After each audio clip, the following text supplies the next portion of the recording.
Hello everyone, I am Mr. Gary, the Chief of Defense of the Robloxian Armed Forces, and welcome to Lessons with the Chief of Defense.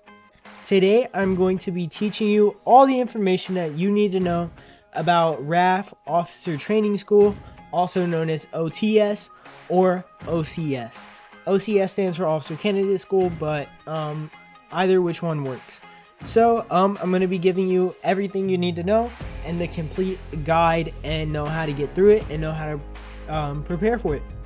So the first thing is eligibility. So to actually apply for OCS, you have to meet a few requirements, and some of those are: number one, you must hold the rank of Staff Sergeant or higher. Number two, you must have proven activity and professionalism in RAF. So if you're not professional or you don't hold great activity, then your chances of getting in are way less. Number three, your record should be clear of recent disciplinary actions or court cases. So meaning try not to get in trouble before you apply for OCS. And number four, you should have experience in both combat and administrative duties. So whatever experience that you could have in RAF or other groups, that always helps, obviously. So the second thing is application guidelines. So what do you need to actually apply? So your OCS application must be written entirely by you. Okay, so we do check for AI and we do check for cheating and all that stuff, so make sure that when you're applying on your application, you're not using that. Okay, so the main goal of applying is for us to be able to see like your character and see the kind of person you are and not just your writing skills.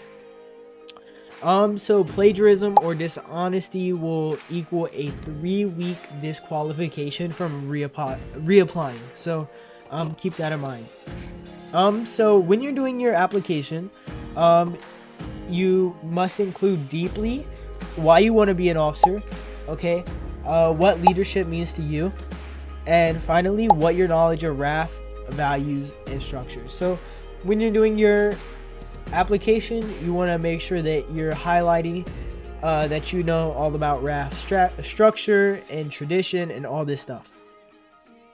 So say you finally make it past the application and all this stuff, and you finally get into OTS.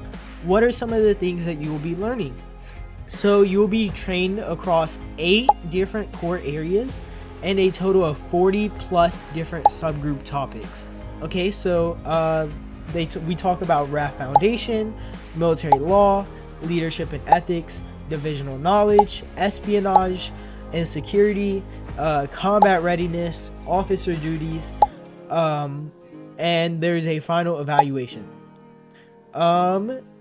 So we talk about all those big things. What should you study before OCS? So you should review all 37 articles of the RAF military law. You should study RAF's core values, motto, and chain of command. You should learn each division's purpose and function. You should understand past events such as wars, betrayals, and reforms. You should practice mock leadership scenarios and problem solving stuff. And finally, you should prepare to answer high pressure situational ethics questions. Okay, number 6, what you should avoid. So number 1, you should not ask for answers to the exam. That's an instant way to just not be able to do it. Do not rely on AI to kind of help you study or get the answers, because all the answers, they're already there for you. Do not treat this as a guaranteed promotion. So most people who pass, they get up to second lieutenant, but some people, they just hold on to their certificate. So do not treat it as a guaranteed promotion.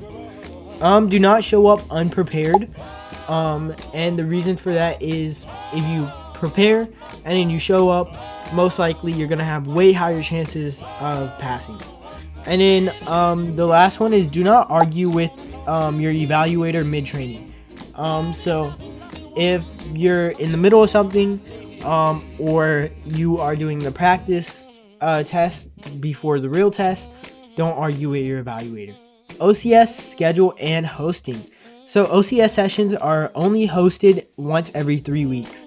So your time and your gap to actually get in, very, very slim. So when you're doing your OCS, make sure that you are ready for it because they only come once in a while.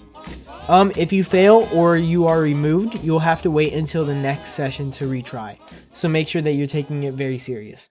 The last one, post-commission reality. So becoming an officer means that you represent RAF law and values at all times. You are held to the highest standard. Your behavior sets the tone for everyone below you. And if you become an officer, you are now responsible for training others, upholding RAF doctrine, defending the chain of command, reporting misconduct, and participating in internal governments, if you're called to, obviously.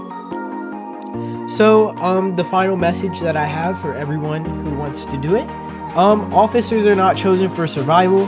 They are chosen because others will follow them even into hell. If you can't carry the weight of the standard, you'll be crushed beneath it. And that is the quote of OCS. So make sure that you are completely ready. If you have any questions or comments, put them down below. I will definitely try to respond. Thanks for watching. See you next time.